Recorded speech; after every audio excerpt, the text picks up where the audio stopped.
Hello दोस्तों, अगर केंद्र या राज्य सरकार को लगता है कि कोई व्यक्ति कानून व्यवस्था को सुचारू रूप से चलने में उसके सामने बाधा उत्पन्न कर रहा है या आवश्यक सेवा की आपूर्ति में बाधक बन रहा है तो संबंधित सरकार द्वारा उस व्यक्ति को गिरफ्तार कराया जा सकता है।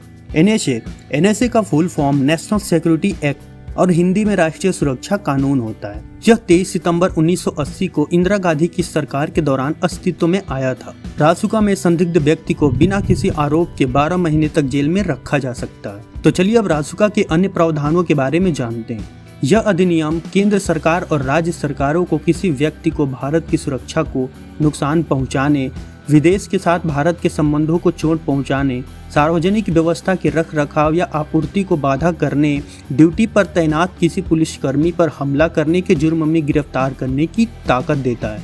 एनएसए के तहत संबंधित अधिकारी को यह पावर होता है कि वह संदिग्ध व्यक्ति को बिना कारण बताए 5 दिनों पर कैद में रख सकता है, जबकि विशेष परिस्थितियों में यह अवधि 10 दिन की हो सकती है। इसके बाद उसे राज्य सरकार की अनुमति जरूरी है। एनएसए के तहत गिरफ्तार व्यक्ति सरकार द्वारा गठित किसी सलाहकार बोर्ड के समक्ष अपील कर सकता है, लेकिन उसे मुकदमे के दौरान वकील की सहायता प्राप्त करने का हक नहीं होता है। यह कानून सरकार को किसी विदेशी को उसकी गतिविधि को नियंत्रित करने के लिए गिरफ्तार करने या देश से बाहर निकालने की भी शक्ति देता है। कारावास की अवधि। राष्ट्रीय सुरक्षा कानून एनएसए में यह प्रावधान है कि सरकार किसी संदिग्ध व्यक्ति को बिना किसी आरोप के 12 महीने तक जेल में रख सकती है, लेकिन सरकार द्वारा नए सबूत मिलने पर इस अवधि को बढ़ाया जा सकता है। अगर कोई अधिकारी किसी संदिग्ध को गिरफ्तार करता है तो उसे राज्य सरकार को इस गिरफ्तारी का कारण बताना पड़ता है। जब तक राज्य सरकार इस गिरफ्तारी का अनुमोदन नहीं कर देती तब तक गिरफ्तारी की अधिकतम अवधि 12 दिन से ज़्यादा नहीं हो सकती। ध्यान रहे कि गिरफ्तारी के आदेश जिला मजिस्ट्रेट या पुलिस आयुक्त अपने संबंधित क्षेत्राधिकार के तहत जारी कर सकते हैं।